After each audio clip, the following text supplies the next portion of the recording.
Welcome to Tony at 12. I'm Tony LeBlanc, and today I'm in conversation with Kate Robertson, daughter and biographer of Liza Beresford, creator of the Wombles. Kate, good to see you.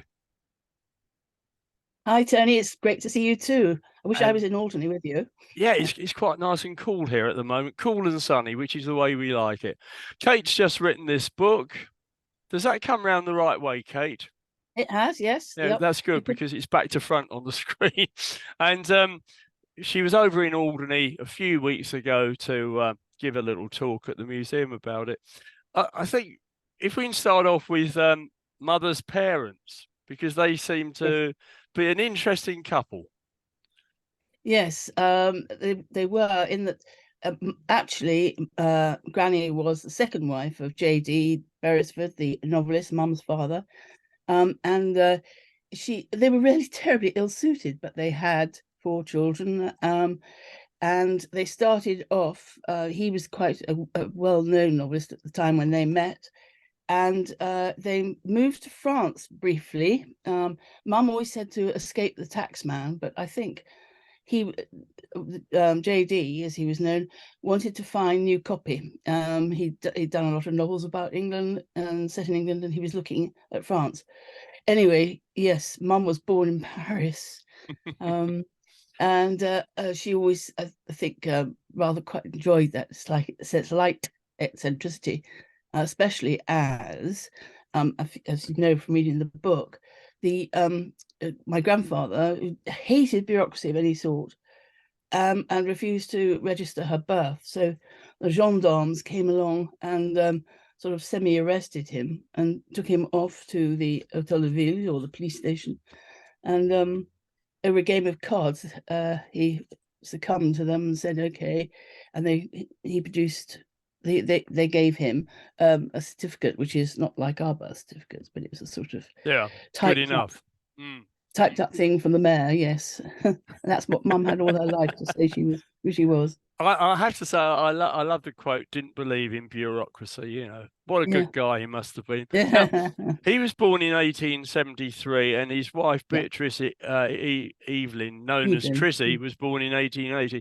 So, um, they were fairly old, mature parents, weren't they, when Liza was born? Yes. Well, again, I haven't put this in the book, but Mum was quite convinced that she was a mistake. Right. And because Granny was 46 when she had her. Yeah. And I think she always felt that she wasn't particularly wanted, but I don't know if that's her making a story out of it. Um, but she had three older Mountains and brothers. molehills. Sorry. Yes. So no, she had three older brothers, so Yes. Yeah. quite a bit older. And they weren't around, well, except for Uncle Aidan, who didn't go away to boarding school, but the other two did. So that she was very much on her own as a child, really. Was she entitled to a French passport? I've no idea. Yeah. Sorry. I suppose she could have been, but Yeah, um, having been bad born enough there. getting a it was bad enough getting a British passport. This is true. You know, This is true. when But all she got was a bit of paper from the mayor in Neuilly in Paris. So um, what made JD and his wife want to relocate back to England? again, I think it was money. By this time, the money was slightly trickling downwards, and he thought he'd better come back and see if he couldn't reinstate himself as a writer. I think the distance in France, people started to forget about him, and his publishers Yeah, included yeah, Collins, and so they came back to a place in Hertfordshire, Ickleford Rectory, in which there was still a bit of money around. So it was a lovely house which they rented, as people did in those days. And I think she would have had an idyllic time there, but not take long before they had to move again. And they ended up in Brighton. and she loved the sea. She loved the sea, didn't she? She adored the sea. It was all her life, but she first really encountered it. Well, she'd obviously seen France down in the Mediterranean, but she really loved it in Brighton. And in fact, if you bear with me, I could read you a little passage about, Please because do. I think it's worth it. Um, about what she said about her first encounter with the sea.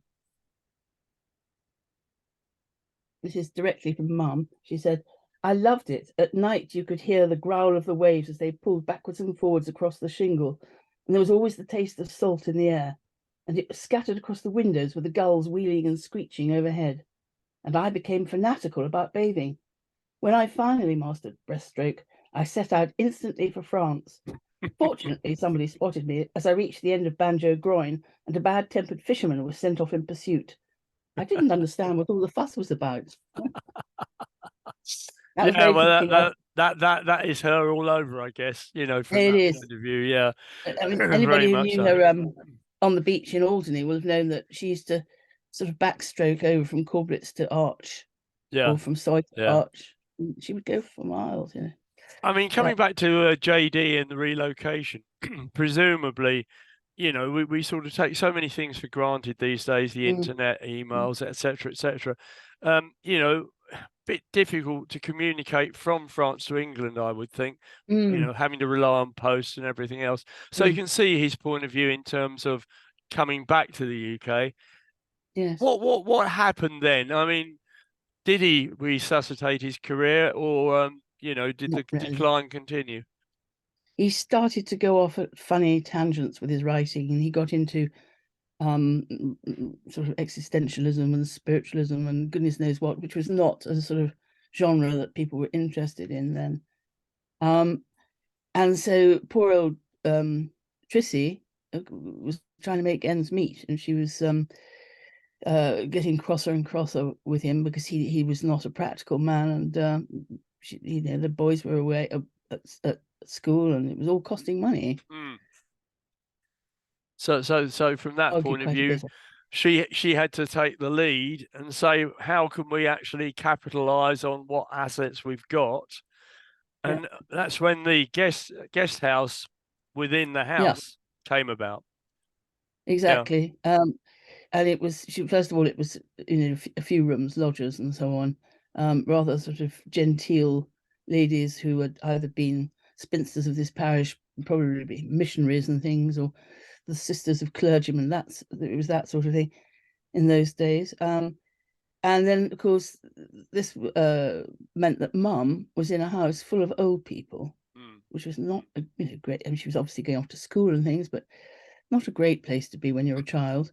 Um, and then her parents finally got too much. My grandfather had met a woman who not it was a friendship, and but he moved out of the house and moved in with her. And Granny then became the admiral on the poop deck, as far as, you know, she ran Yeah. the ship. Yeah. Yeah. And it was a ladies' club, it was called, and soon they had, you know, don't really know how many, but I think they must have had at least 10 letting rooms. Is it correct that he moved across the road? Yes, So yes, that must have been a bit humiliating. a bit. Yes, I don't think he really thought about it, but um, Danny used to stand Mum by the window and say, that man your father is with that woman. Mm. Um, Yeah. but I think it was quite unfair. Well, not unfair, but it was 50-50 really. Yeah. Yeah. I think, you know, as these things often are. Liza So Liza got very much set up by the brothers on pranks. yes, Can you tell yes. us about a couple? Oh gosh. Well, the brothers were called Tristram, Marcus, and Aidan. And Marcus and Aidan Marcus was the youngest. Marcus and Aidan were terrible pranksters. Tristram was very much above all of it. He was like an Archbishop of Canterbury or something, you know, far above what they were doing. But they would take advantage of Mum. She loved being their stooge, I think, and do things like they had a lift on the outside of the house, which was supposed to take up things up, um, deliveries and this sort of thing. Yeah, And they goods. put goods and so, and they put Mum on it one day, and then hoisted her up right to the top of the house, and then forgot all about her and went away. And she was sitting up there on the roof, sort of saying, "Oh, hello," to anybody who passed. And somebody went rushing in and said, "Oh, what's your daughter doing on the roof?"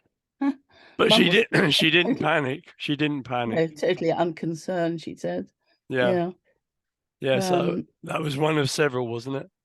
one of several. I can't actually remember them all now. they did the boys did things like there was a carters, which was the horses which would used to deliver goods, and like these dray horses do now for pubs, and they were outside, and the boys were sort of shooting their air rifles at them. Mum again totally unconcerned. And no, I think she quite enjoyed being there, Stu. Yeah, yeah. That leads us into World War II, and the Brighton house was bombed. A direct hit, I Right. believe. Yes, Yeah. yes.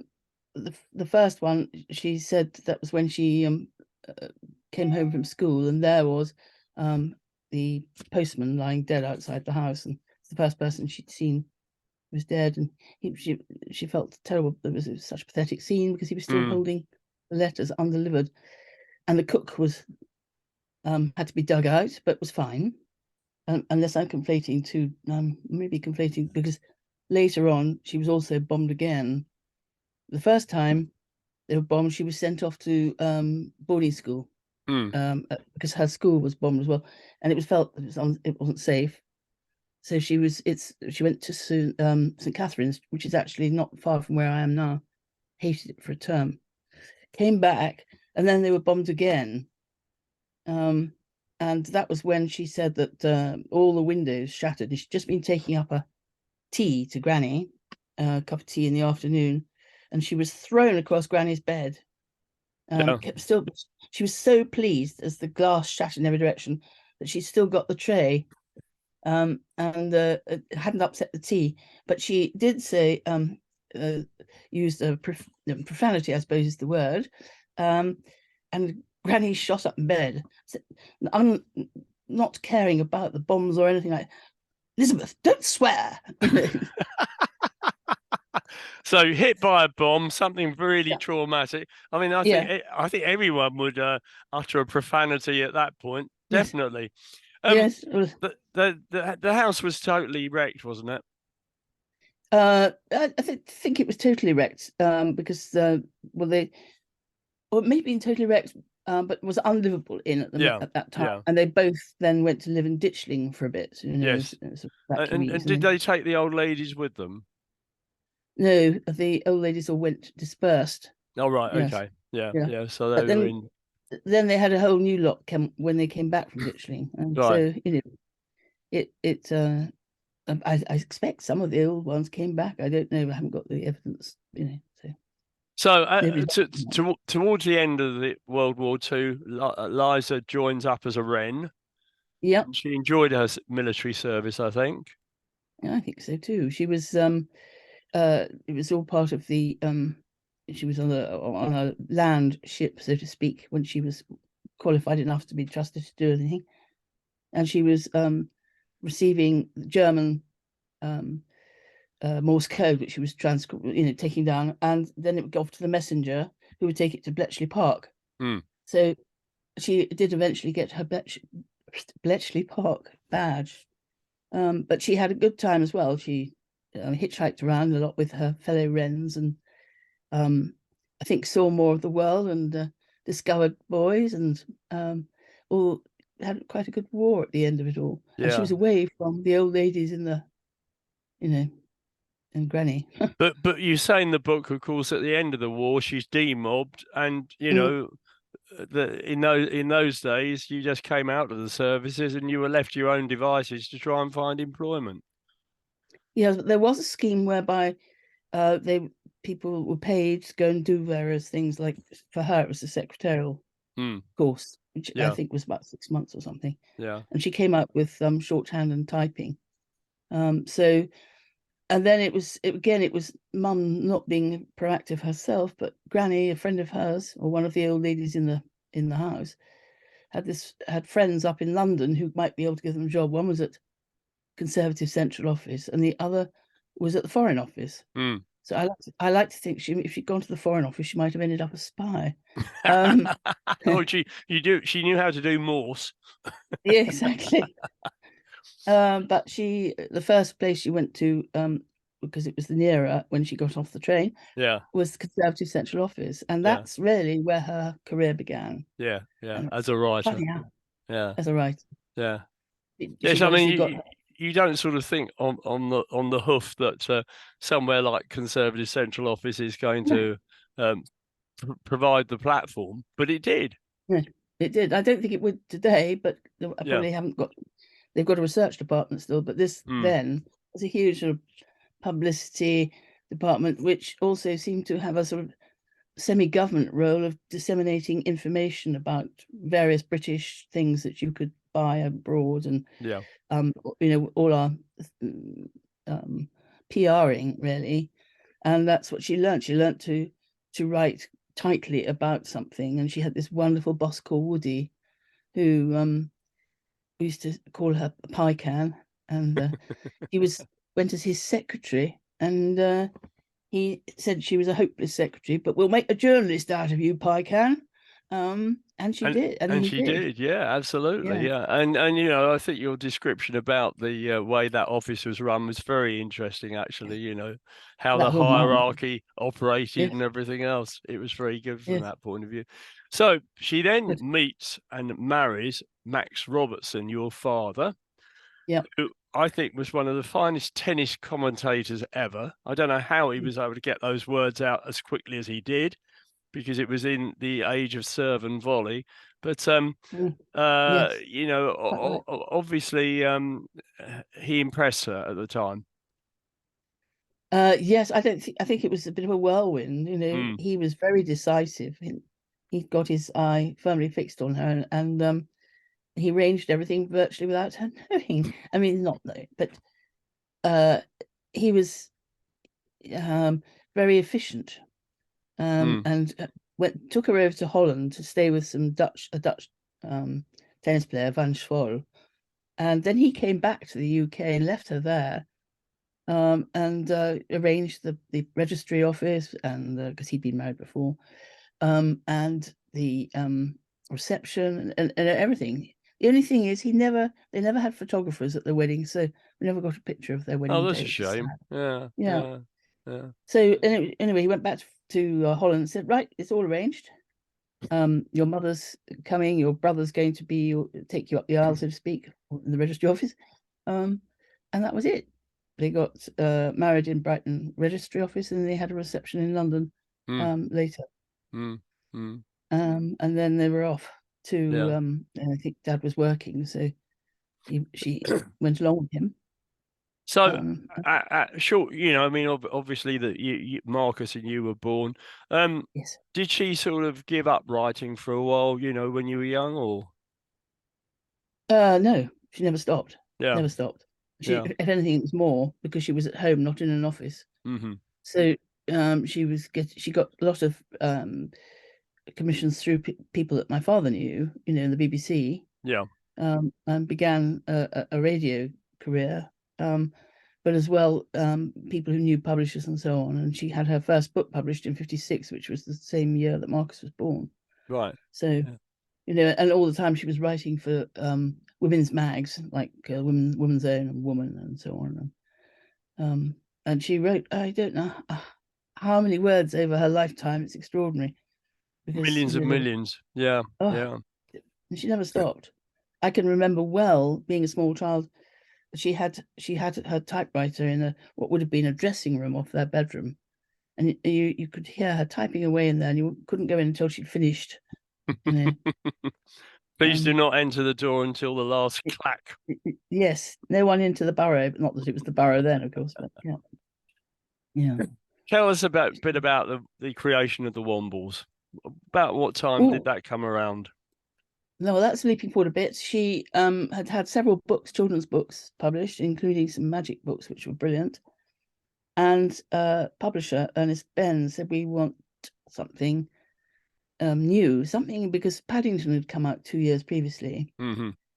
And so this is about 1965, and I think 66. And she had no idea, and you know the story, don't you, that we had elderly relations staying with us for Christmas, and Mum always hated Christmas. It was too much to do and too much fuss, etc. Um, and she took us off to Marcus and me off to the Common, Wimbledon Common. We lived by Wandsworth Common, but that was far too manicured for sort of Yeah. going a bit AWOL. and exploring and all that sort of thing. And we went down to Queensmere Pond, which I visited again the other day, and it's exactly the same. And I just said, "Oh, it's lovely being on Wombles Common, Mum." And she sort of said, Wombles, that's it, Wombles. And then she went the route of the picking up the litter and then recycling and so on. So the first book was published in '68, Mm-hmm. And then instantly commissioned another one, and then of course, excuse me, cheers everybody. This is coffee, not Cheers. There's no brandy in there, I hope. gin. I'm not used to all this talking. Yeah, and so then the next thing is everybody's having an idea that perhaps they should be doing television. But And before we come on to that, though, can you Yeah. just explain the names given to them, to each Womble? Well, some of them have significance to Mum and some Yeah. don't. But they were chosen, the Wombles come out of the Womble garden and they are ushered into Great Uncle Bulgaria's study, where he has this enormous old atlas, which actually I've got now, and it was her father's atlas. So everything in it was pink, and then they used to stick their paw in like this. And so Bungo, who is based on me, that's a river in Japan, I think. So she just liked the name. But and same with Orinoco, who's Marcus, he's a river in South America. But Madame Cholet, who is based on Trissy, her mother. Yeah. Cholet was a place in France where I went to on a French exchange from school. So that had some significance. And Bulgaria, Great Uncle Bulgaria, no idea why she chose that, but it sounded good. And we got Tober Maury as well, haven't we, somewhere along the line? Tober Maury, well, that's Mull. Yeah. And Uncle Aidan, her brother, had moved to Mull, and Tober Maury is based on Aidan. He's a very technical, clever chap. Right. And finally, it was Wellington, who was my cousin, who was at Wellington School at the time. Okay, so there we are. So I very rudely interrupted you just now, and That's I all right. apologise. But let's now go then from books to television. Right. So it's 50 years this year since they first appeared on the BBC in February the 5th, 1973, and it was a coming together really of the BBC wanting something, the publishers who got Filmfare, who had made The Magic Roundabout, and they all got together.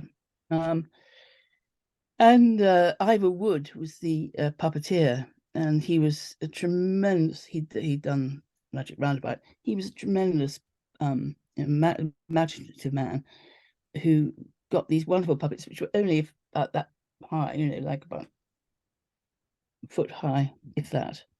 And all the little details in the burrow and things, like pasting the copies of the Times and making tiny little pipes. And it's just, I can't tell you, when we went to visit the set, which was just about the size of a tennis table top, squarer.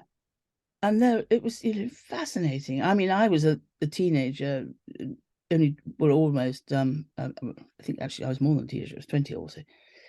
But if I'd been small, I'd have been absolutely, you wouldn't be able to tear me away from it.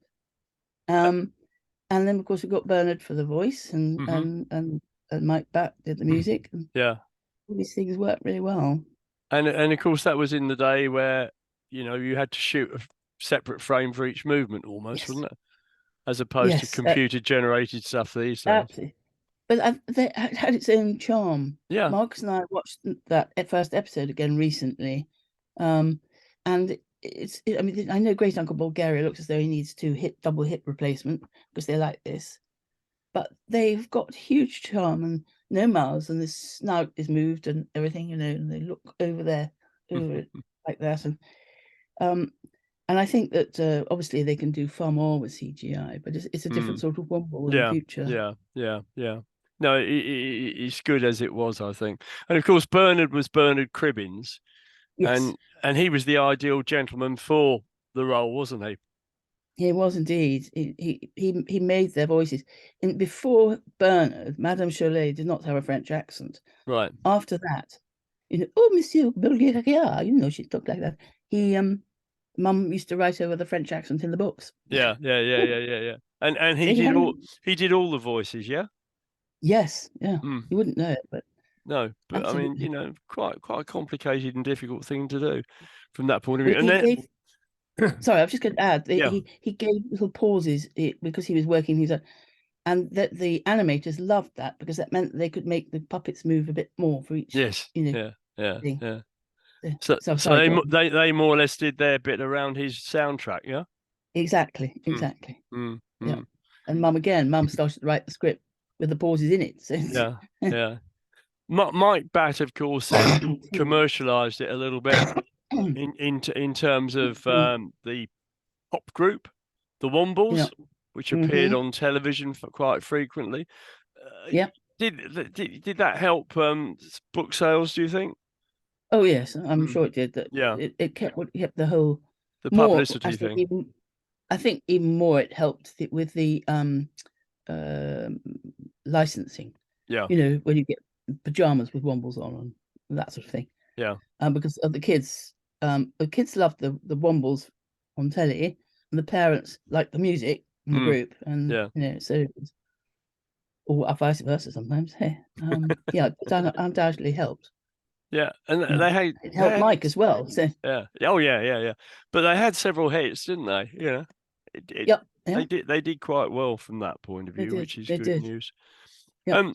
We haven't touched upon Alderney in terms of Liza actually making the move over. Sorry. Originally, it was with your father. Mm, That she lived in a little street, doubled the size of the property, and yeah, shortly after that, is it fairly shortly after that they split? They went their own ways. 84. Yes, Yeah. yeah. Mm. They went over in 79 and split in 84.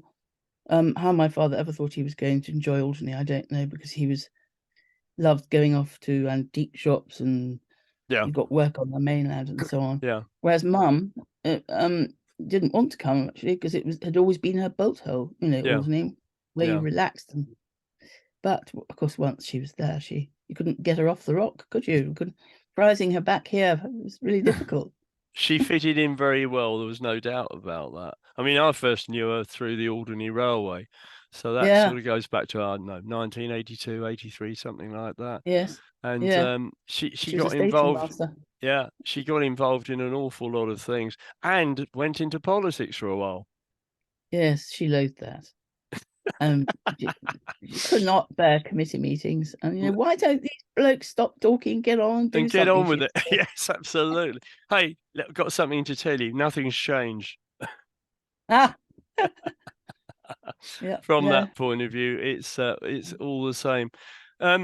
Did she continue writing here? Didn't she on Alderney? Yes, she Yeah. did. Yep. There was more Womble stuff and books, but also she wrote for you locally. The musicals with Mm, Betty Cho. yeah. And she did a lot of writing for that. And then with Ronnie Candaff films, Hmm. the Rosebud films. Yeah. Yeah.